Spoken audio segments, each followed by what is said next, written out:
This episode of the Round 6 podcast is brought to you by Trailer Tug, the world's strongest trailer dolly. Learn more at trailertug.com.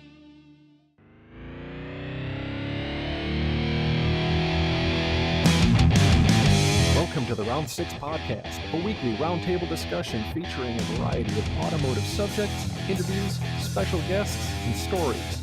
Hosted by the Round 6 Gearheads, Brian Stupski, Alex Welsh, and Brad King.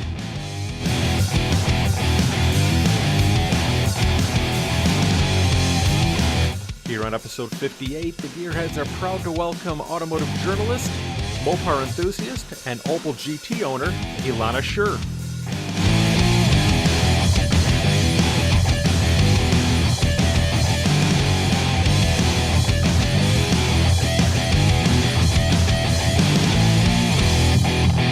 Welcome to the Round 6 podcast. I'm Brian. I'm Brad. I'm Alex. And joining us tonight I'm just happy to have another Mopar person on tonight. That's really all I care about, and I won't even hold it against you that you drive an Opel. But joining us tonight is Elana Scherr. Welcome aboard. Hi. Thanks for letting me on the boat.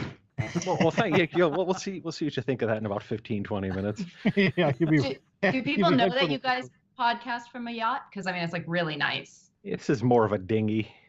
It's certainly not a lifeboat. It doesn't take much to impress us, though. So that's yeah. This would be like a pool noodle. This really isn't a seagoing craft.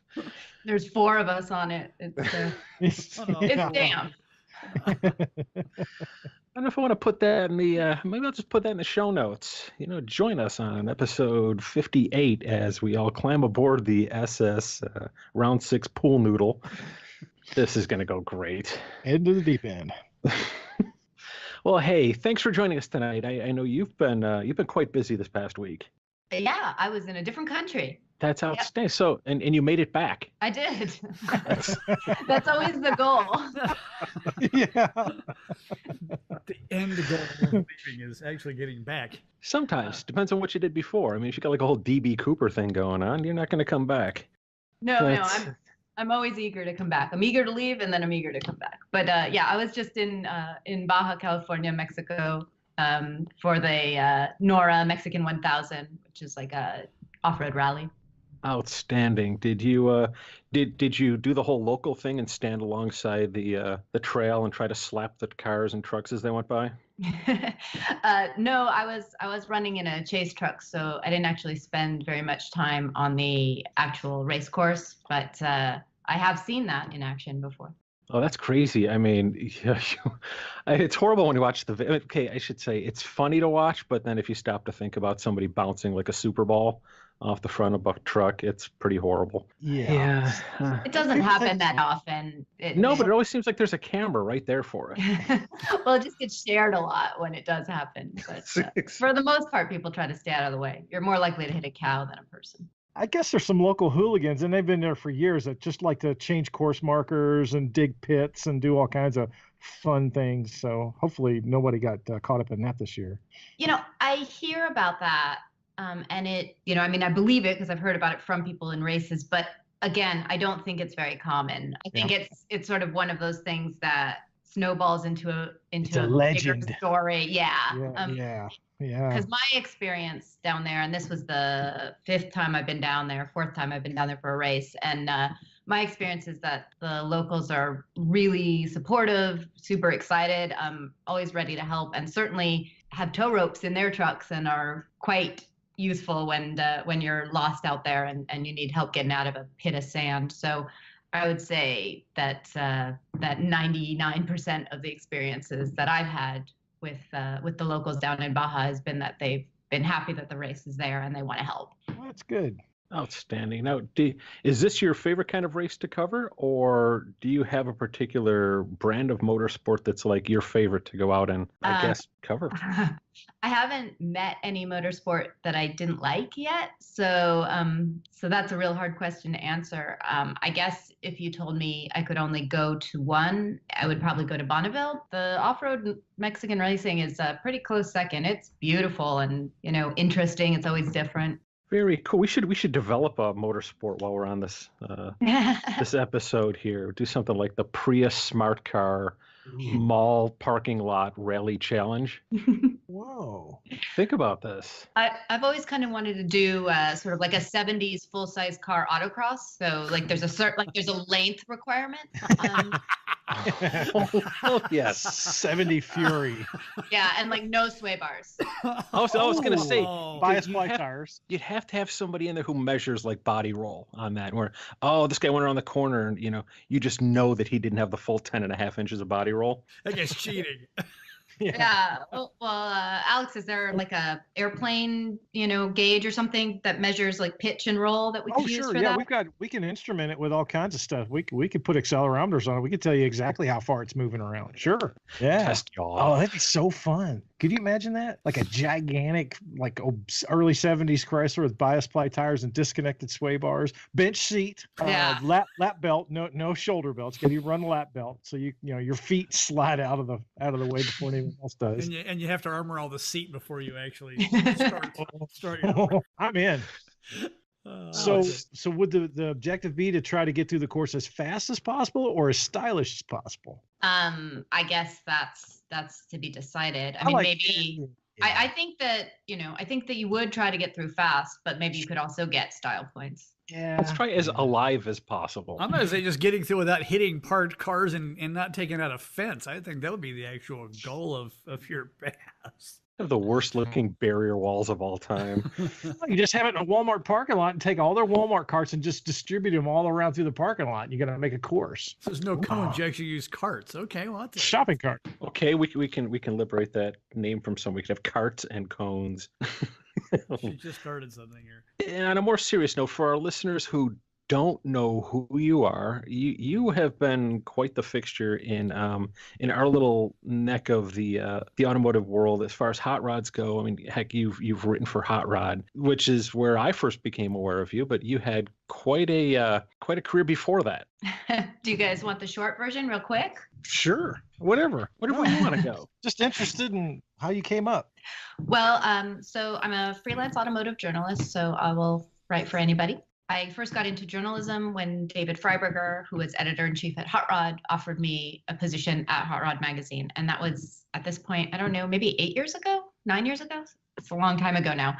Before that, I was doing automotive PR. And before that, I was doing carbon fiber fabrication for racing motorcycles. And before that, I was working as a sculptor's assistant after going to art school at UCLA. So it kind of went from art school to mold making experience to working in motorsports to marketing motorsports to writing about motorsports. How's that? Fast enough? That's actually pretty good. Wow. That was lightning fast. Oh, wow. That was great.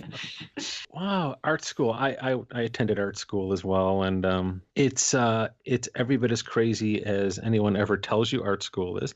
I mean, do you have any story that sticks out in particular of the weirdness of art school? There's like a lot of nudity. Well, there is that. And it's never the nudity you want. It's rarely, I should say. I mean, if anything, you learn how to shade really well.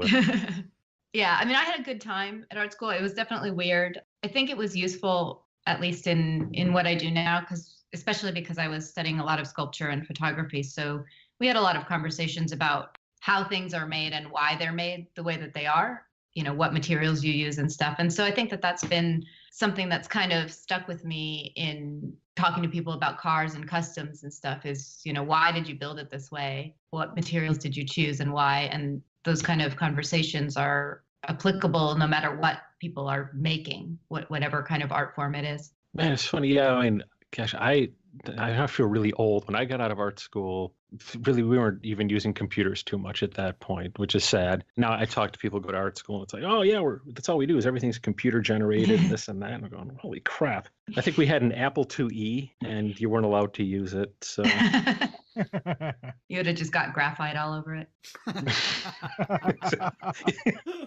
Hey, it's old school and it's got paint splattered on the keyboard. That's awesome. Well played. What got you into cars? Or I should say anything mechanical? Well, so I didn't actually grow up in a car family. I didn't even learn how to drive till I was 21. So I was already not just moved out, but like pretty much almost done with school and everything. And my neighbor at the time, he was into Mopars, and he's like, yeah, I'll help you buy a car and learn how to drive. He's like, but you got to get a Chrysler product. And I was like, that's fine. I didn't really know what I wanted. I knew I wanted an old car because I liked the way they look. So I was like, yeah, maybe a Nova or something. He's like, well, I don't want you to get a Nova, but what do you think of this? It's a Duster. It looks the same. I was like, done. Let's do it. So I bought a 73 Plymouth Duster and had to change the starter on it before I even had a license to move it. My roommate used to have to help me move it for street parking days because we lived in Hollywood and I didn't have a license or anything. I couldn't drive it unless somebody was in the car with me. Oh, jeez. So how long did you have the Duster? Ooh, I had it a long time. I mean, I probably had it 10 years. I had it probably 2 years and then I got rear-ended. Not badly, but enough to do damage. So when I was having it repaired and repainted, I bought a 1972 Challenger. Nice.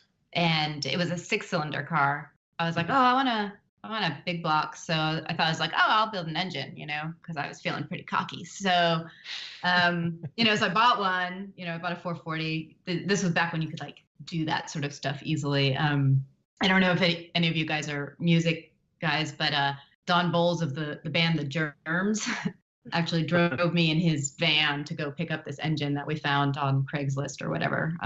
But I thought I could build it myself, and I took it apart and sent it to machine shop and everything. But by the time it came back and it was like on an engine stand, I was like, ooh, everything looks so different than it does in the book. This exploded diagram seems so much easier than the actual thing. And that was when a friend of mine, Ed, because at this point I had some, a fair amount of car friends from going to like the Mopar show or going to Bob's Big Boy and stuff. So my friend Ed said, hey, why don't you ask this guy Tom for help? He's a good engine builder and he works down the street from you.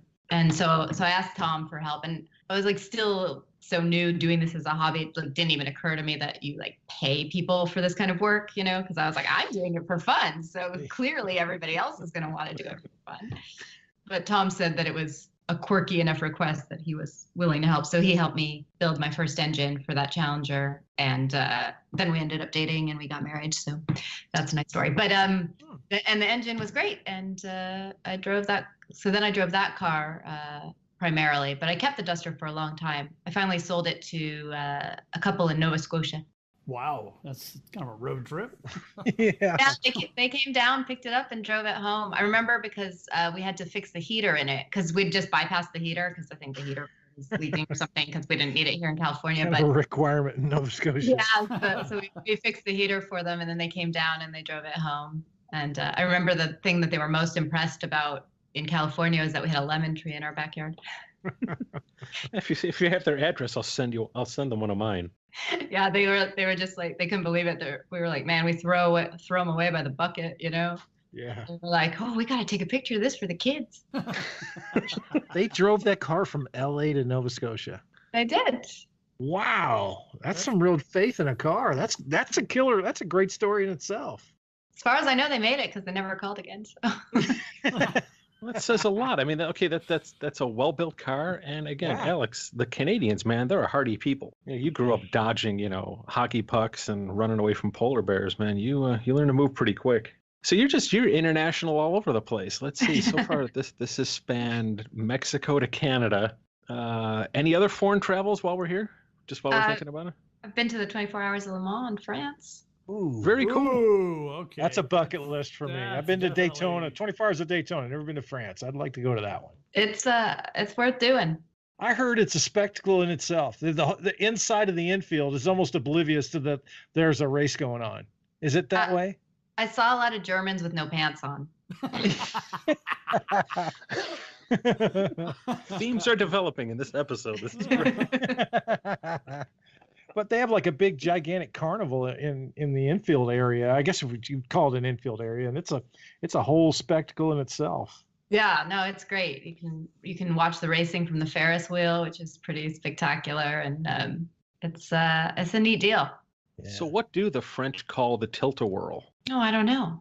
That's all I want to know. Alex, we got to go. Yeah, clearly that's the only way to find out is to go. Yeah. That'd be great. I'll come back and I'll have an article written for someone. I'll be shopping that around. Like, I have 1,500 words on the infield at Le Mans. Doing a live podcast at Le Mans from the Tilta world. That's great. Oh, we should do that. This would be awesome. Okay, so you started off your career, you're working composites and things like that. How did you make the jump from basically working with your hands to working with words? Well, I've always been a reader. I mean, that's something I've done my whole life. And so when I was at school, even when I was at school for art, I was taking a lot of English and history classes and stuff. So I've always been able to write. I would say that I was a decent fabricator. I wasn't spectacular, but I was very good at sort of interfacing between the race teams and figuring out what they needed and helping them sort of translate that to the other fabricators.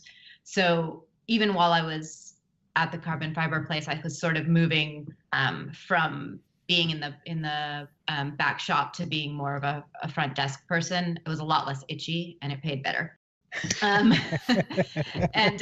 So from there, it wasn't a huge jump to go into PR when there was a position available at this smaller PR firm. And I learned a lot there. Again, a lot of writing, a lot about deadlines, and a lot about what sort of both the magazines and the brands need from a story. And I was always extremely jealous of the people who are on the magazine side, because PR is hard. I don't know if any of you guys have ever done PR. PR people get a really bad rap. They work so much harder than we do on the journalism side. And I was really getting frustrated of sort of having to kind of, smile and write things and see them show up with some, with the byline of somebody who had been sort of patronizing and dismissive to me at the actual event. And I was like, how do I get that job since I'm already doing that guy's job? I can be a patronizing douche. I can be that person. Exactly. And there was an opening at Hot Rod Magazine, and I was like, oh, I don't know, there's no way, right? Like, there's no way that I could be, hired at Hot Rod Magazine. But so I was sort of like shyly asked David Freiberger about it at some event that we were both at, like, oh, would it be weird if I applied for that? And he was like, I've been trying to get you to apply. Why don't you apply? Like, that would be great. So then, so he gave me that job, and it was just fantastic, like a real dream job. That was such a good team, so much fun working with everybody who was there at that point in the magazine, and I just learned a ton. That's the awesome part. And people, like, we try to do this with the podcast. We try to give people kind of a lesson, something they can take away from this. And one of the recurring themes that always comes up is, in this industry, if you want to get anywhere, it just really seems to boil down to asking someone. And somebody's always willing to give you a shot. Yeah, I mean, I think getting some skills is valuable, but man, bravery will take you a huge amount of the way. Most people are ready to help you, but they're not going to think of it on their own. You got to basically put yourself out there and say, like, this is what I want. I respect you. How can I get to this place? And they're usually like, here's what I did. Right, and everybody's willing to at least give you that kind of that opportunity. And it's, in my experience, it's always been, it's up to you to screw it up for yourself. And there's a million ways to do that. Yeah. So I've been there and done that. I've done the PR and marketing side. So yeah, I'm pro PR and marketing people. I mean, there are some lousy ones, as there are in everything, but there are some really great ones too. And man, they, like, when you meet somebody who does that job well, they just make your job so easy. It's unbelievable. And it seems like, especially in the hot rod side, it's more the exception than the norm. Like, there's so many good people. It's crazy. I mean, it's such a small community too. I mean, everybody practically knows everyone else. Like, Brad and I have had this conversation a million times. When we first met, we were shocked at how many people we knew between the both of us. And we got to a point where we figured we could each start at one end of the SEMA show and just collect the people we knew and meet in the middle.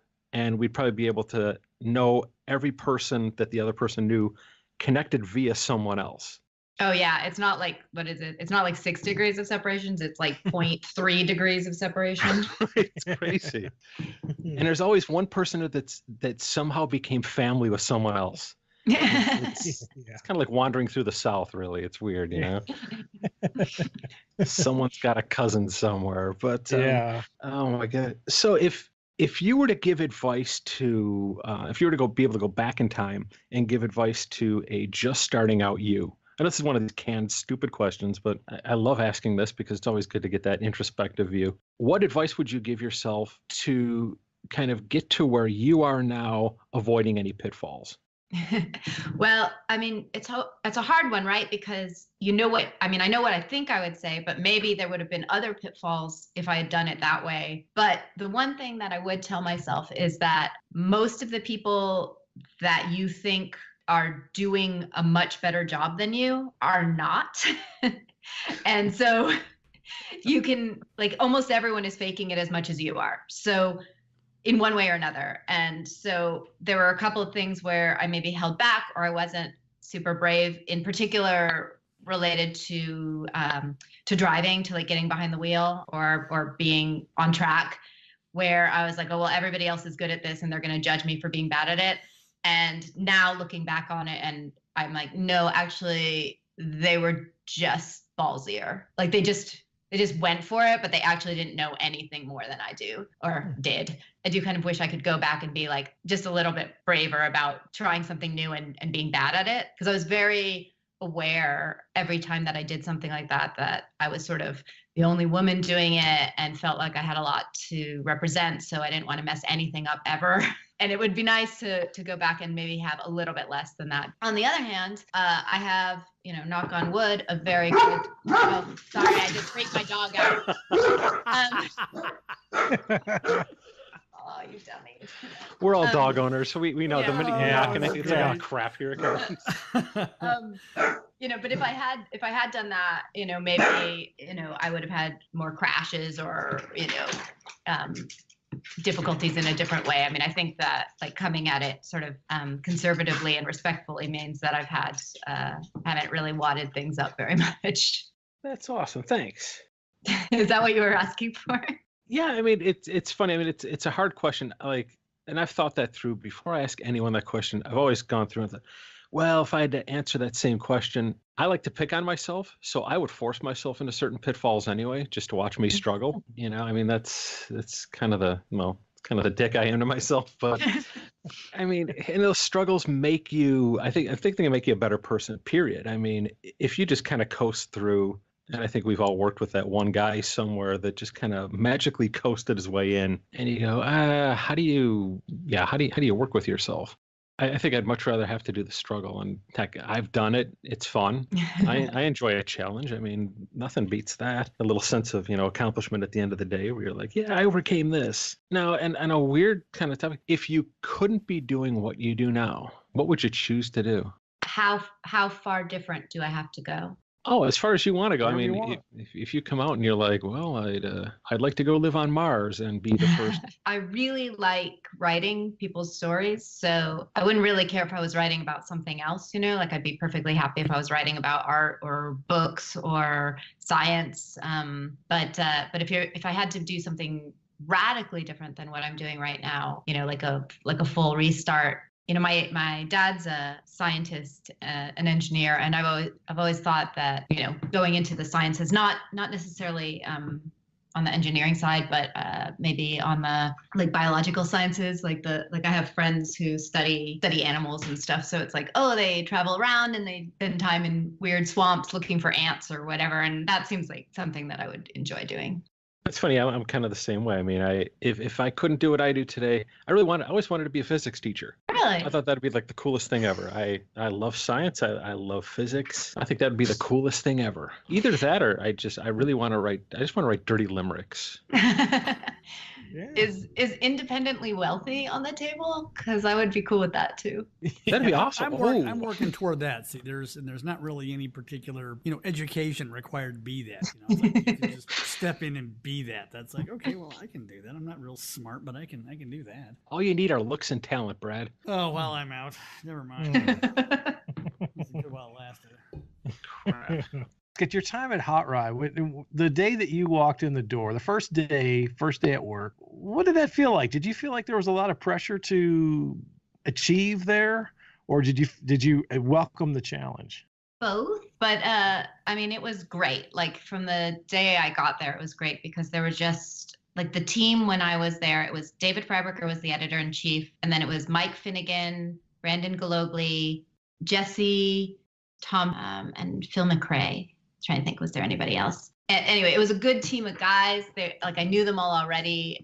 They were super excited about cars, super excited about making Hot Rod a really great magazine. And they'd just done a redesign, so the magazine looked really good. And we'd have these meetings, these like planning meetings that were just so fun. It was like it seemed like a TV version of what working at a magazine would be like, where, everyone's just like pulling up, videos on their phones of like some crazy car or some crazy kind of racing and saying like, we should do this, or what if we did that, or can we build this? And right from the get-go, it was a real team experience.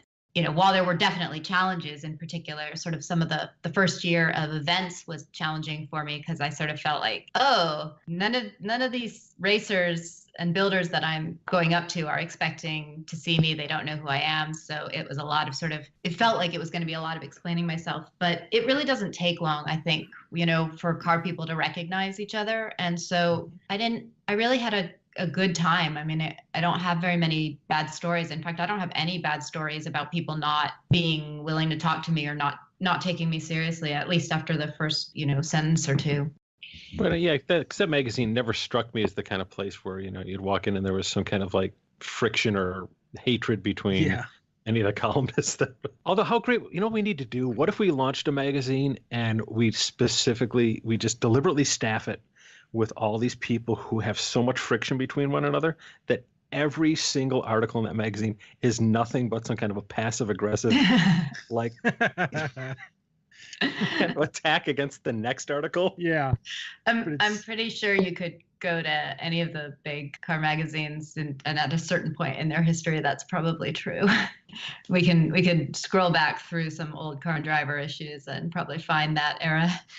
So he's referencing another article entirely. It's like, not at all like this guy on page 62. Never mentions a person by name, just by initials. It's like, well, GH never did that. Oh, well, okay. Well, speaking of Car and Driver, kind of taking this another. You have in your time at Hot Rod, it was great to read your adventures of driving really just everyday vintage cars. Yeah. Am I going to get to work without my car catching on fire? I love that. Yeah, those articles were great. Literally, you were in that position where you didn't just talk the talk. You could have ended up walking the walk, Yeah, more often than not. The whole time that I was at Hot Rod, though, I think that was, 4 years? I only left on a flatbed one time. Wow. Yeah. Which car let you down? The blue Challenger, when I shredded the belt on it. We can't blame the Challenger. Brand? What brand is it? What brand was the belt, Brad? Yeah. I think it was a Gates. See, let's get all technical here, big guy. Sorry, I went the wrong way with it. How dare you? Well, that's pretty good. All those little adventures, and you only got walking once. That's pretty good. Only got left one time. Well, especially as brutal as the traffic is down in that area too. It's awful. I can't imagine trying to drive something that's maybe wanting to overheat, or the motor's not happy, or something's wrong with the carburetor and it won't idle. And oh God. Well, I'll tell you, when you do that commute every day in an old car, you keep those things running pretty well. Since I haven't been commuting, all my junk doesn't run very well anymore because I'm like, it's fine, it's good enough for like a horse that's not getting ridden enough. Yeah, it's like I just have to get to the Target around the corner, so like it's got enough oil for that. I just won't go around the turns real fast to start a pickup. I'm doing that right now with my son's car. It's funny. He doesn't have his license yet, so the car just kind of sits in the garage, and I really do need to replace a drive axle on it. And I'll take it, and I'm like, well, I've only got to go here to pick him up, and I don't have to go over 45. So the vibration's not going to be too bad. I I just ordered $1,000 worth of parts for the Opal. I'm going to do the front end, and then I need to do the third member howls. And when I was talking to the parts guy, and I was telling him which parts I needed for the rear end, he's like, "Oh, is it howling?" And I was like, "Yeah." I was like, "It just sounds like it's going to come apart." And he's like, "It won't, though. I mean, I know guys who've driven for 10 years like that." And I was. He's like, "It won't hurt anything." I'm like, "It hurts my soul." Yeah. Yeah. Sounds terrible. It's the worst. It's like listening to your dog cough. You're like, "Oh, it's got to be horrible." No, they'll get over it just fine. You're going, "No," but something about if your car makes a noise. I mean, heck, my body makes noises and I ignore it. And I'm like, "Oh, I can walk on that for years." See, I've just only been around a few Opals doing work with them. I've never actually driven them a bunch, so I don't know what the rear ends do on those things. They should just turn the wheels and be quiet, but it's not. Well, that's what they're supposed to do, but is there an issue with Opals? Is that what they do? Oh, well, I mean, it's anything. I think it's just any car from that era now. At a certain mileage point, you're gonna just have to fix things. I think what is it? It's like a bearing up at the top goes bad because it doesn't get as much lubrication. There's like two lower down and then one up at the top where I guess like that drive shaft is, and I think that one makes noise because it just starts to have a little bit of slop back and forth when gears move. I don't know. I haven't taken it apart yet. So there's not like a big community out there where some guy has developed like the fix for it. And you look at it and you go, "Oh, you only have to drill like 14 holes into the housing." Yeah. I think the fix is that you replace the bearing and then you can drive it for another 40 years. See, now I'm kind of happy to hear that like you're at the point of rebuilding it. You haven't taken what I'd consider to be the easy route at some point and go, "Well, I'll just throw an LS motor into it and call it a day." When I first got the Opal, we were definitely talking about various different performance upgrades. I really like it. Like I'd like to put a 5-speed in it. I think that would be nice, just because modern highway speeds are rough on anything that's turning $4,000 to go 70 miles an hour. But I mean, it revs higher than that. It's not like it's a Chrysler big block or something, but it's nicer to not have to. I think it's just like a nicely balanced car. I can floor it all the time, which is really fun because I've built everything else I own into the kind of car where you can never floor it, and I really miss being able to floor things. So I don't really have any desire to hot rod the Opal. Other than, I mean, we did already a little bit. I think the stock one's like 97 horsepower or something like that. And we made the 1.9 liter into a 2 liter. So now it's probably like 104 or 107 horsepower. So there are new cars that barely make more than that. Exactly. I think for the rear end, I think you should do a story about if the old tale of putting banana peels in a rear end will quieten it down. If you know you're going to rebuild it anyway, just go up to Target, go get about 30 bananas and ram them in there, and then see if it makes a difference. That's an old trick from back in the day. Why don't we do that on one of your cars? Yes. Dude, on the dually. On the dually. Let's do it. So when you park somewhere, somebody walks up and goes, "Are you making banana bread?" What? Yeah. Yeah, It's weird like smell. banana bread in your car. I can't imagine cleaning that out. Oh. Yeah, that's the thing, right? Oh, could you imagine bananas in 90 weight? Oh. It's like when people say to put egg white in the radiator to like I get heard rid of about pepper in the radiator. I've heard about sawdust in an automatic transmission, banana peels in a rear end. Yeah, that's God, I can't even imagine. This has all the makings of a great YouTube channel. Holistic hot rodding. This is going to be awesome. A real grocery getter. That was pretty good. Oh, this is okay. Save that. We're going to use this somewhere. Holistic hot rodding. Because I was going to pitch to you the idea for a YouTube channel where you combine what you do for Edmunds with your daily driver fleet, and do these these kind of retro themed car reviews where you even dress the part. Everything is like, say you're doing say you had a 76 Monaco. Everything is pure 1976. You don't even eat foods that came out after 1976. A lot of polyester. The clothes too. But yeah. That'd be pretty good. You just referenced Edmunds, and yeah, so I do new car review videos for Edmunds, which is like a consumer shopping site, and it's been fun. I've been learning a lot about new cars. It would be fun to do the old car reviews, although it's hard. You see magazines sort of try that here and there, like they're try to kind of do these retro reviews, and they find an old car, but like nothing is the same as it was. Those cars were new at one point, and even if they've been rebuilt, they're not the same as they were when they were new. And so, I don't know how you could ever, unless you actually remembered driving it when it was new. I always feel like, like you always see, do you remember when there's kind of a trend in like the magazines where they would do these matchups, like old Challenger versus new Challenger? Yeah. And, they'd have like a Hemi Challenger and, like an RT new Challenger or something. And the Hemi Challenger would just run like hot garbage, and you'd be like somebody needed to tune that thing, they'd be like, I don't know how they ever ran, 12 seconds these back in the day, because this thing, we couldn't get better than a 17 flat. And it's like, well, yeah, because you don't know how to drive, first of all, but like secondly, that car clearly wasn't running very well. It's like, you can see in the close-up like beauty shots that like the rear exhaust valence is all like black with soot and stuff, and you're just like, yeah, I don't think it was running very well. It's got gas in it that's 10 years old. It's person who owned it, it's got it on repo tires, and they've never driven it, more than 15 miles to the nearest car show. So I feel like it's always hard to be fair to the old cars when you're coming with the lens of modernity. Well put. Yeah, I suppose. Yeah, the flat spots on the tires might hinder the 60-foot dimes. Yeah.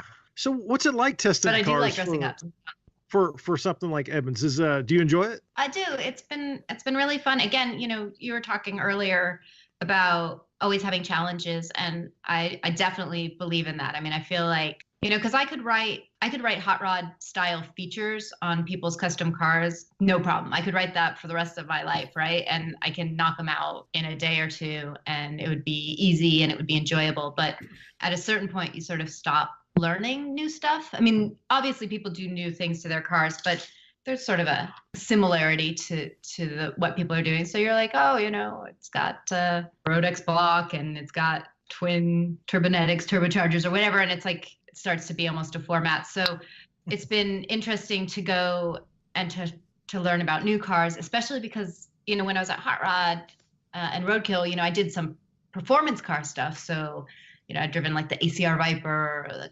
Hellcats and things like that, SS Camaro. And, but I hadn't done any sort of family car stuff. I knew nothing about hybrid cars. Like, by the way, I did a hybrid review, and the commenters were really annoyed by the way I say hybrid. So sorry. Anyway. How are you supposed to pronounce it? I don't know. I don't know. Is there a different way? What you say? They say I say it like hybrid. Whatever. Oh, maybe you could have traded some hybrid to that guy to haul your motor around. Yeah. But so it's been a challenge because I've been having to sort of go outside of myself or my own car desires and say, all right, I don't have a desire for a minivan, but if I did have a desire for a minivan, what would I want in one? And what is good about this one, or what is bad about this one? Because initially I went into new car review kind of being like, this doesn't have 800 horsepower. It sucks. Yeah.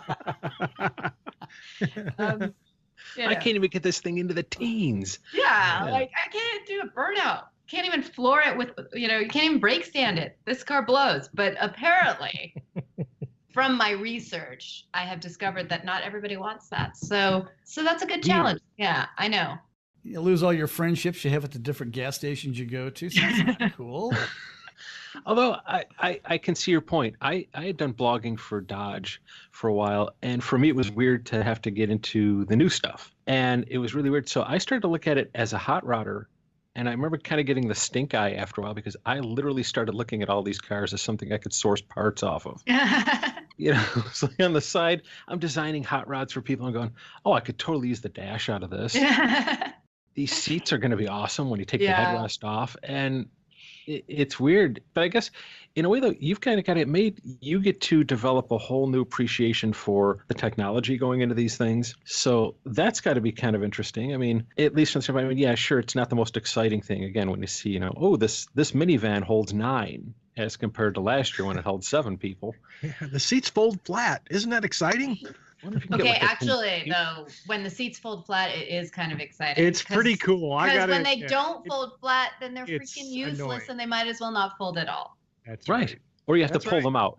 I had a minivan that you had to do that with, and it sucked. Wow, I wonder if they have like a conjoined, like twins entry door. That'll be the next thing. They're running out of options to give people. It's like, Yeah. No, well, what new car thing, have you guys, noticed recently that you're like, oh, that would be pretty good in an old car? Like I have heated and AC seats. Yeah, they're pretty good. Those are kind of cool. That is the greatest thing. Although don't transmission with 8 speeds in it. I like that. Ooh, yes. See, I've got that in mind. My Challenger is okay. You got an 8-speed transmission. Don't hold that against me. It's an automatic. There's reasons why I chose that car, but that's okay. But that thing, 8 speeds plus, and granted, I love the fact it's got a light tune on it. It's got work done to it, but I retained the cylinder deactivation. And there's a lot to be said for making that cruise to Vegas or out to Southern California. You hop on the freeway, that sucker's in 8th gear. It drops down to 4-cylinder mode, and you're watching yourself get 38 miles per gallon on the freeway. Wow. That thing's just loping along at like 1,200 RPM. I'm really jealous of new car defrosters. I know that's not relevant most of the time in California, but when it is, man, it takes like 10 minutes of driving in anything that I own before I can see out the window. Especially on the quarter windows. If you've got a car that you have limited view and they've got a defroster in the quarter windows, that's the greatest thing ever. Whoa, that's cool. Yeah. Yeah, I don't have that. And then I also I do really like phone connectivity, like Apple CarPlay. Not that it would be super relevant in any of the cars that I own because they're all pretty loud, but like it's neat to, as somebody who's done the whole, like, I've got 75 different cassette tapes in this car, like melted under the dash, and you're like kicking them around and stuff, trying to like re-roll them to like get them to work or whatever. It is kind of neat to just be like, whatever music I want to listen to, or like podcasts or stuff, I can just like put it on and like learn Spanish, whatever. Really? Or Canadian. You could learn Canadian. Or Canadian. I could, eh?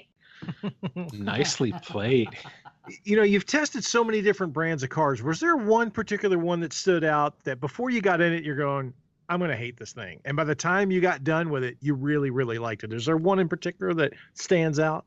2, kind of for the same reasons. One you won't be terribly surprised about, but the other you probably will be. So the Mazda Miata, the MX-5, I've always been like so eye-rolly about people who are like, Miata's the best car. And then I finally drove one and I was like, oh damn, it's fun. Like, it's super fun in the same way that the Opal's fun, like you can just floor it, flip it around, like, it's really cute. So I like that. And recently I drove a Toyota Corolla hatchback with a manual, and I really liked it. Like, it was one of the few cars I've been sorry to give back that, like, wasn't a Viper. Because, again, it was a really good balance. It wasn't a super high horsepower engine. It wasn't a heavy clutch. So you just got to, like, have all the fun of driving. And you could just, wind it out in every single gear. And you still wouldn't really be breaking the speed limit. So, like, I really enjoyed that car a lot. I thought it was super fun, and I think it's a good buy too. That's the other thing with the new cars, or the main thing for me with the new cars that's really hard is, like, there's a lot of great stuff out there, a lot of, beautiful interiors and, nice design, a lot of luxury and stuff, but it's so expensive. I mean, so expensive, and I don't understand how anybody can afford it. And then the cars that are cheaper are so miserable. It's like the car designers are trying to punish people for not having enough money to buy the expensive ones. When I find a car that's, that's $25,000 or less and isn't an unpleasant experience, I always definitely like a gold star to those kind of cars. Cause I think that, if people don't get into a car that's fun pretty early, then they never like cars. And so if all of the affordable cars are miserable cars, then you're just going to have a whole generation of people who don't like cars. I think that's where we're at now too. A lot of the millennial kids came up driving basically really uninspired cars. And I think you brought up a good point too. Like maybe the engineers and designers were trying to punish people. Because I worked for Hyundai during the very dark ages of the early 90s. And I swear in the sales brochure for like the Excel, it said in bold type, it was like, if only you'd have tried harder in school, you wouldn't be looking at this car. No, it didn't. No. Not in so many words. Oh, okay. It was like, you're really going to enjoy this car, you sad sack. And a lot of people did enjoy that. They enjoyed watching it fly up and down on the lift once a week to get a new transmission. Yeah, I mean, you brought up a point, and it's weird too because I went around looking at cars with my girlfriend about a month ago, and she was looking to buy a new car. It was really weird for me because I'm looking at this stuff going, all right, this car gets you so much money, gets you so much car for, say, a starting figure of 28. And I go, man, 28 grand for that car. I'm thinking I wouldn't pay, 15 for this thing on a good day. And then well equipped, you're like, oh, well equipped, it's 43,000. Yeah. And then by the time they get done with the payments, they're going, oh, well, we're doing like 8-year loans now. I'm thinking, that's almost a mortgage. And I'm going, there's no way. I was going, I'm out. So I was trying to push her toward things like, any performance car we could find. I was like, but it's a 3-year-old SRT. Nobody liked that idea. Aw, some people really want a new car. I've never had one, so I bet it's great. No, so did they let you keep the cars for a couple days while you're doing these, or is it one of those you got to have it for an afternoon kind of thing and that's it? No, Edmunds is great. They give me a lot of time in the cars. I usually have them for about a week, and so so I really do. I try to really put them through the paces, use them for whatever they're intended for, like I said, it's interesting. It's interesting to see what people are focused on and how they're solving some of the problems, like you said, of uninspired cars, and also how the car companies change too. Because like Hyundai is making some kind of nice stuff right now. Kia certainly is. So that's interesting because 5 years ago I would have just been like, no. Right. Yeah, right. What have you driven the Stinger? Yeah, I have driven the Stinger. What do you think of it? Because there's a ton of those in my town. Yeah, I mean it's impressive. It's not it's not something that you would have expected from Kia. I think it's cool that they made it. Yeah, I mean I'd take a Charger over the Stinger personally, but oh yeah, but I think it looks nice and performs pretty well. What are your feelings on like adaptive cruise control? I am fascinated by it as a technology, but I really dislike it as a user. It's like. I mean, adaptive cruise control by itself isn't too bad. It's kind of useful, especially like if you're stuck. Like I've been driving back and forth to San Diego a lot. I'm working with Don Prudhomme on a biography, and so I've been going down to do interviews, and so I've been doing a lot of like just 4 hours of stop and go traffic. Like that's just like it's not like any part of that drive is free flowing. When I have a car that has adaptive cruise control, it is kind of nice because you can like set the adaptive cruise control for a second and like check your phone or whatever, like be like, is there something that's an emergency that I've missed in the last 3 hours of sitting here? But those kind of technologies, especially the like lane assisting and like semi-autonomous stuff, is basically like being driven around by a teenage driver, right? Like it's so dramatic and it's so, kind of herky-jerky. Some of them are better than others, but there are none of them where I'm like, this is restful. Why does it keep messing with the radio volume? Totally. Why does it smell in here? Like feet. Yeah, you haven't lived till you've gone cross country with 3 teenagers in a car. Do that sometime. I haven't done it since I was a teenager, so it was different then. Yeah, you don't have it more as an adult. You don't have the ability to smell the smell that's in that car. So do you have, if you were going to build a hot rod today and you were allowed to take one emerging technology out of a new car you've driven in, say, the past 6 or 8 months and adapt it to that hot rod project? Phone connectivity. Let's take that one clean off the table. Well, I think I would probably build something with some kind of contemporary turbocharged engine because they're just astounding in terms of performance and fuel economy. So, yeah. I mean, come on. I love seeing these things. Like, yeah, it's got a 1.3 liter, puts out 290 horsepower. And you're like, what? Or a supercharger, just basically forced induction kind of. I should have taken that off the table. No forced induction, no phone connectivity. Okay, all right. No forced induction, no phone. By the time we're done, I'm going to backdate this. You're basically going to end up building a Seahawks 78 Monte Carlo. How about all-wheel drive? Ooh. Okay, nice. Yeah. See, today it's funny. All-wheel drive means good things. I remember, like, even as far back as like 2009, you'd see all-wheel drive and, oh, great, more crap to break. That's right. Well, I mean, it's probably still more crap to break, but, people, I mean, all-wheel drive is weird because definitely there's this kind of attitude right now where people are like, well, I can't possibly drive a car that doesn't have all-wheel drive because, it rains sometimes where I live. And it's like, how do you think your folks got around? But but on the other hand, you go to the drag strip and you see somebody launch a car with just zero wheel spin. And it's like, oh, that doesn't suck. Or like I was just in Mexico and Reese Millen was down there with a new kind of buggy design that he is testing out that uses like a rally car gearbox and like all-wheel drive technology. And it was like, he'd launch in these like sandy washes and just no big rooster tail, nothing, just gone. Pretty cool. Next step will be maglev technology. Yeah. I have to go in the desert the week before with your pre-runner and just lay down all the plates. Hope they don't change the course. That's right. Right. What would you guys put in a hot rod? I'm with you. I'm in the contemporary drivetrain. No doubt about it. I agree with that. Really? See, I'm just gonna keep it because I'm a goofball like that. I'm gonna stay with my heated and cooled seat. I can't deny how great those are. It's cool stuff, but like the late model drivetrain stuff. I'm so used to smelling Holley carburetors. You pull in the garage and it smells like gas all the time. You go, it'd be nice to have something that didn't smell like gas all the time. Oh, you said gas all the time. I was like, wait a minute. Okay. I was like, wait a second. And the cost of fuel out here in Southern California, I mean, I wouldn't mind having a hot rod that gets in the mid-20s in fuel mileage. That'd be great. Oh, I should have gone with a warranty. Oh, there you go. Yeah, but then you have to, trust, whoever's at the dealer to work on it. Working on it's not so bad. That part's pretty fun. Yeah, that's true. Yeah, I mean, well, the maintenance part isn't so bad. You take it in and hell, you can't do anything. Like my Challenger, you can't even check the transmission fluid level. Well, I mean, if you get like a supercar, like a McLaren or something, you can't even look at the engine. It's you have to physically remove bolts to even see the engine bay. There's no hatch for it. It doesn't open. They're probably tamper bolts too. They sorry, scream. you voided the warranty.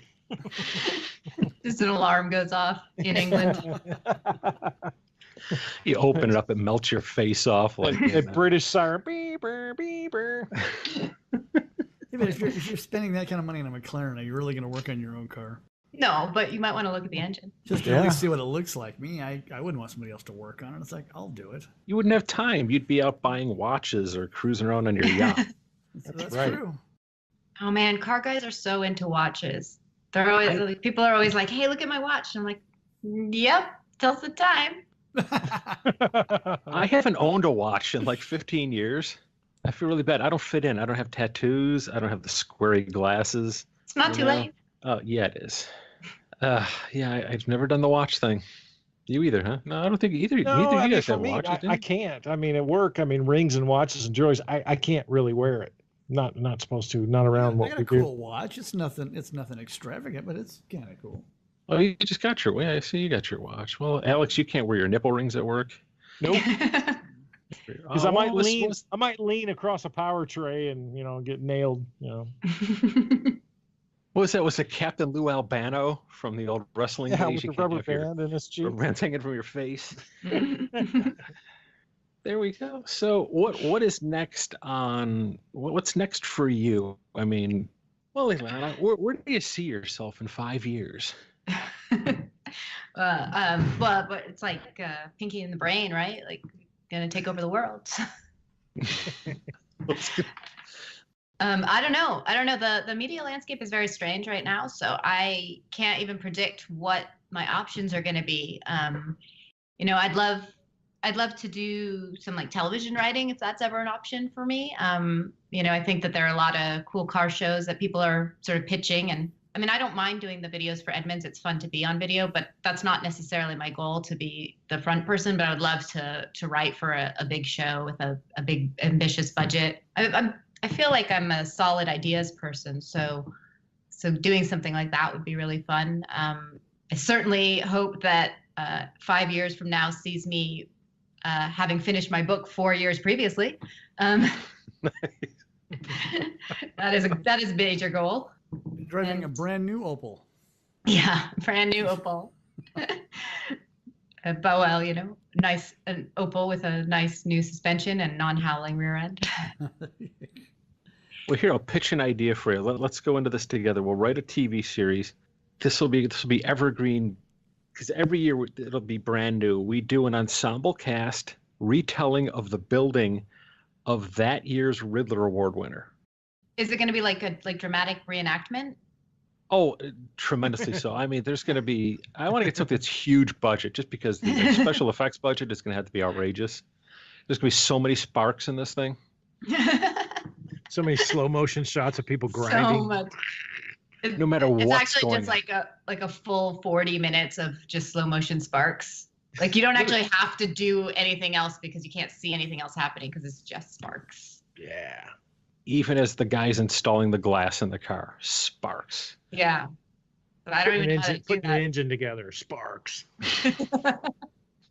That's because he didn't take his watch off and the starter was still attached.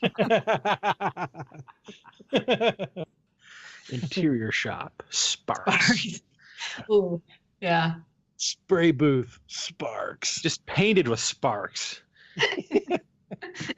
Guy's laying down the clear while the other guy's laying the sparks down. Oh man, it's so flammable. Could have this sponsored by, whatever furniture company has the most throwable chairs. Greatest show It's just sponsored by titanium blocks or white sparks. Ooh, magnesium. They just don't go away. Okay, well, think about that. We've done everything now. Yeah, good. We're rich, right? When does the money come? We need a sponsor for this. We get an updated pool noodle. When do we get the bigger one? That'll be awesome. Strap two pool noodles together. Speaking of sponsors, my friend Abby and I were just talking about this because like people are on social media and folks are influencers and telling her that every once in a while a company will contact me and ask me, oh, do you want to partner up for a post? And they're always very nice people. It's always like a fine company, but I'm like, no, man, like it's always like super fancy high-end like car wax or something like that. I'm like, have you seen my car? Like, ain't nobody gonna believe I use your product, nor would you want them to. So we're talking about like, well, who would you want to sponsor you, or like, who would be a good sponsor for your life, where people would be like, oh yeah, I totally believe that's a legitimate partnership. So who would you guys have as your life sponsors? A life sponsor? Whoa. A life sponsor? Well, I mean, it can be as ambitious as you want, but like, for example, I was thinking like right now, the two things that I seem to go through the most are car covers, because we just keep getting new cars, and moleskin notebooks, those little. Oh, heck yeah. Notebooks. And I was like, dude, I would be totally stoked if I just had a supply of notebooks. I'm not an ambitious person, obviously, because, At this point, I would either have to go with Nabisco for Oreos because I'm a single dad with a teenage kid, or I would do any hard drive company would do us really good. Oh, yeah. Good one. No doubt. More laptops. Anything. I'm thinking car stuff. In best case scenario, I got the good hot rod thing going on. I need a back tire supplier. Yeah. So then you're not limited to what you want to do because I got to pay for these. I got to be cool. Well, if you don't have to pay for them, they're expensive too. Exactly. So if you don't have to pay for those and they're sponsored, you go out and obliterate them every time you get in your car. I recommend once again getting an Opel GT because I recently got 4 tires for the Opel GT and it was like $130. Like 70,000 tread wear. In the meantime, everything else I own is like $250 a tire. Oh God, it's like rated for 62 mile an hour, but hey, they're cheap. Like I realized I was getting old the minute I started to watch burnout videos online, and I was just like, "Oh, this is stupid. That's expensive." Exactly. Who's gonna clean up after this? Yeah. Right. Imagine the smell. It's like, oh man, there's gonna be a big pothole in that guy's concrete. His neighbors are gonna be mad. Right. Yeah. Somebody's going to call the homeowners association. My sister still teases me because when she was in college, I went to visit her and I was going to help her move. We had a rental truck. It was a Dodge, and I did a burnout in front of her house. It was Santa Cruz, and I guess it rained right after that, so they had a huge pothole that they named after me. It's not a pothole. You helped to divert the. You created new drainage. It's a water channel. Yeah, I thought it was like a frog sanctuary. Ooh. Bird bath. So the subtitle for your episode is going to be Animal Lover. That's totally accurate. Anybody who knows me knows that, like if you follow any of my social media feeds, it's nothing but cars and dogs. I say you have a lot of dogs on your Instagram feed. I like dogs. Dogs are the best. Nobody's ever going to get in a fight with you because you posted a dog. You're just going to make everybody happy. So there we go. Well, what haven't we covered? I feel like we covered all the important things. We were going to do this as a typical podcast and go, if you were a car, what kind of a car would you be and why? No, I'm not going to ask that question. Unless you've thought that through. And you're like, dude, I'm obviously a Lamborghini Mira because I'm awesome. Wow. Good choice, too. That is probably the most beautiful car, in my opinion, ever created. I would have to agree. There's not a bad line on it. That thing is amazing. Have you looked at the door handles? The door handles are like so cool because it's like these like slots. Then like the door handle is also like a slat, and it's really good. I was doing some work at a shop the other day, and they were putting a stereo in one of those, and the door was open. I was just looking at like the door jambs and part of the dash. I was just looking at like what was in my surrounding area, going, well, there's some thought that went into this car. Yeah. Nothing is just hacked together. There's some really cool little detail stuff in this little 5-foot area I'm looking at, going, wow, okay. Such a great looking shape. The shape of the car is just, whenever I was a kid and I was doodling cars, it was always that was the style of car I always tried to draw. I never could do it well, but that was the one. I wouldn't mind one. I wouldn't turn one away if it showed up in my driveway. Have you ever ridden in one? I've sat in one. I haven't ridden in one. I've ridden in a Lamborghini Espada, same era. I wonder if there's like a really crappy kit car out there that's just, like when they did all like the Countach, where you could see those for like the Fiero chassis. Just, everything was slightly off. I wonder if you could even make a Mira ugly. I don't know. Yeah. And the closest you'd come to it, what if it looked kind of like a cross, like a Mira had a baby with a like a Lancia Stratos. Yeah. Like, so basically a Fiat? like almost like a Fiat or like a Triumph. Triumph meets like Pantera. Mm. It's funny. The other day, speaking of kit cars, I was driving around by the bank, and there's this guy that pulls up in this Fiero with the Testarossa body kit. And these kids come bolting out of this Chinese restaurant that's by. They're like, it's a Ferrari. I didn't have the heart to tell them. I just kind of drove by and chuckled, but they were checking this thing out. They could have, they swore it was the real thing. It's like, kids, it's a Fiero. I just let them have fun. It wasn't up to me to kind of say anything. I said, hey, man, if you like it, you like it. The joy was real, even if the car wasn't. Exactly. Right. Yeah, they liked it, and that's all that mattered. So what are you, you guys probably talk about it all the time on the podcast, but what are your projects right now? What are you working on? Go ahead, Brad. Nothing. Brad. Do Brad. Yeah. Oh, man. Well, you'll like what I'm doing. I kind of stopped because I got another project I'm working on, so I had to kind of put it on hold, but I'm building a Streamliner. So. Oh, yeah, I'm building one of those crazy things. And then I got a 40-man Chevy pickup truck. It's in my garage, and I'm looking at another project to get. Yeah, and then I got a really cool mid-70s dually with a little half shell and the wing on the top. And I've done a bunch of suspension work to make it really low because I needed a really cool tow vehicle for the Streamliner at Bonneville. So, you can't go out there with just something stock. You got to be cool. Is it going to be a push truck as well, or is it Streamliner going to be self-starting? No, it'll be pushed, and it's a pretty crazy car. I'll show you some stuff of what I'm working on, and you can tell me what you think. But we're going to go really fast with some really small motors. We're going to do some stuff that nobody's really ever done before, which is kind of the idea of Bonneville. Yeah, that's the best thing about Bonneville is that there's still stuff that people haven't done before. Since you like going to Bonneville, have you gone out there playing with anything at all?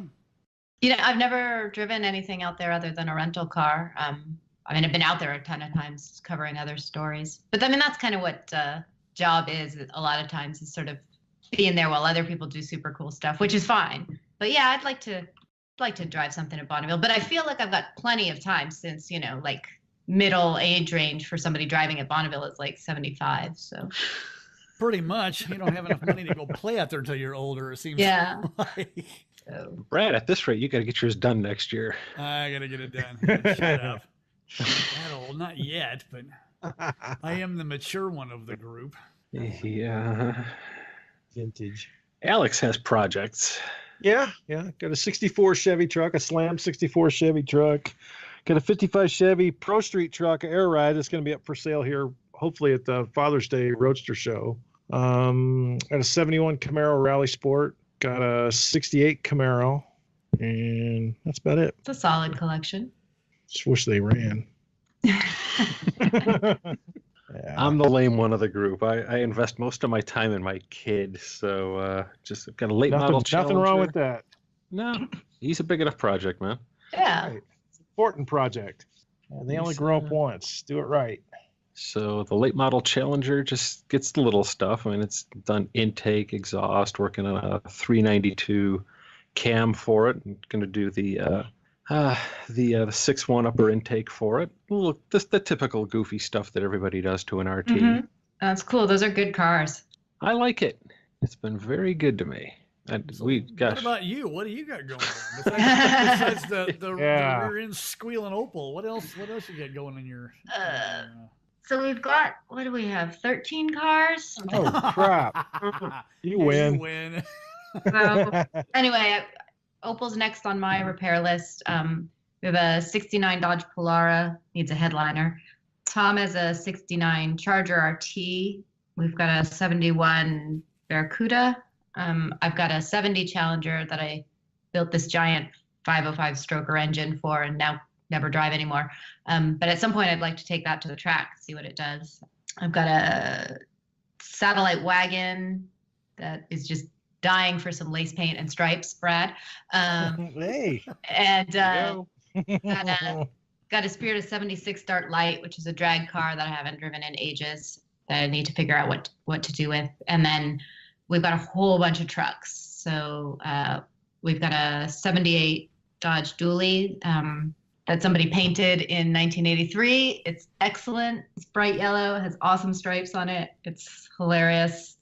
And then we've got a 65 Ford Wrecker and a Dodge D800 dump truck, a Dodge D700 ramp truck that belonged to Dick Landy. And crap. That's pretty cool. Yeah, that we're restoring. That's a huge project. Yeah. And then we've got another ramp truck that we just picked up that belonged to Bobby Ewell, I think is how it was called, who is another pro stock racer. Oh, pro stock racer. Yeah, the Ewell brothers. Yeah, absolutely. Yeah. Oh, so, so we got those bunch of big trucks projects to work on. And then I've got a Myers Manx that I'm trying to put together and a Honda Trail 90. I think that's it. I got one of those. They're fun. I really want to play it. It's like I got a 68. You need another one? I think. I don't know, maybe.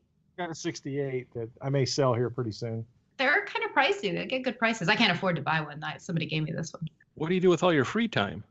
Yeah, right? Sheesh. I mostly just lie on the couch and think about things that I should be doing. Yeah, like my dad says, sometimes I get the urge to work on something, but if I lie down for long enough, it goes away. Well, you guys got enough cool projects to last a long time. Yeah, I hope we can get some of them done, especially the Landy truck. That's a cool one. It's weird to have a project where you're kind of responsible for something besides just what you want to do to a car. Like it kind of has like a historical. Yeah, you have almost like an obligation to that. Yeah, exactly. Yeah. So that's been interesting. We've been learning a lot from working on that. You need to build a competition coupe for Bonneville out of one of your cars, and now you get the perfect tow vehicle for going out there and assault. That would be awesome.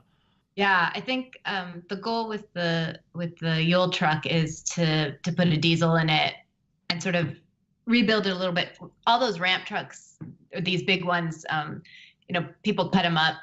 They'd go to like another kind of racer who maybe wanted a wider ramp or didn't need the T-box or whatever. So they cut them up. So even the Yule truck is not complete. So that one, I think we can probably do more modification to. I don't think Bobby would mind as much. But although that one had amazing paint back in the day, that Yule Duster had like a landscape. It was Greg of Akron, I think, was the painter. Okay. And it had back a few years. It had like this landscape on it. It was really wild. I don't think that we can find anybody who can repaint it like that, but maybe we'll try a wrap or something. With the advent of wraps, I would love to start doing custom design ones for people where you take like their family portraits, but redo them as like the mom coming in riding the polar bear. Oh yeah, like RV wraps. So like custom vans only. Yeah. I'm a big fan of real paint, so I always prefer it when possible. But there are places where a wrap kind of makes sense. Today, I wonder how many. Wow, I wonder if you could make a living doing if you could license Frank Frazetta's art and just do van wraps. Frank Frazetta wraps. That's pretty bad. You can't do that. It's gonna happen. It's gonna be a new Etsy store. I'm totally ready for people to bring back more, painted wizards and stuff on cars. Yeah. I want that to happen so bad. Yeah. Like if I ever got tattoos, I want to do up both arms. I want to do a sleeve up each arm, but I want to do like a whole history of van murals. One side would be fantasy, the other side would be sci-fi, and then they meet in the back and culminate in this ultimate battle. Yeah, like with like a robot and a whale. Or a robot whale. The band's album covers. This would be outstanding. Or just the vans standing up fighting it out. See, there you go. Instead of the murals, it's the battle of the vans. I think that signals it. Yeah, we pull the plug. We've reached the end, guys. Well, thank you for joining us. Thanks for taking time. Having me. I appreciate it. It was good fun. So yeah, if you're thank you very much. If your folks need me, I'm challenge her on pretty much all the social media. So send them over. I'll show them pictures of the trucks. That'll be awesome, because that was my next question for you, to give yourself the plug where people can find you online, and we'll get that into the show notes too. All right. Here, I'll do it again. If you want to see all my trucks, then come over to Challenge Her, and you will also see a lot of pictures of dogs. That's on Instagram and Twitter and Facebook. It's just Elana Scherr. Nicely done. And I'm writing everywhere, so you can just open your closest magazine, and I probably have a byline in it. Probably there. That's true. Except for Cosmo. I haven't seen you in Cosmo. I'm trying. I think they need me bad. I think you could do one of those like 7. Oh, what if you did one of those like 7? I don't know, sexy seat designs your man can't possibly do without, and then. My pitch to the women's magazines is like, forget plastic surgery, buy a sports car, because I have never been hit on as much as I have when I was driving a Viper. So. Oh, I can imagine. Oh, that's funny. There you go. Cosmo, call me. I really hope that somebody from Cosmo does listen to this, and they're like, yeah, we're trying to figure out what men want, and then we listen to this, and learn. But now they know. They're like, apparently men want robot battles? Yes. Robot battle, tattoos, and girls that drive Vipers. Girls Done. and cool cars, yep. All right, guys. That was fun. Thank you. We'll talk to you soon. Thanks again for listening, and be sure to keep up with us Gearheads over on our website at www.round6pod.com. And if you'd like to, we invite you to follow along with us over on Facebook, Instagram, and be sure to check out all of our latest videos on youtube.com.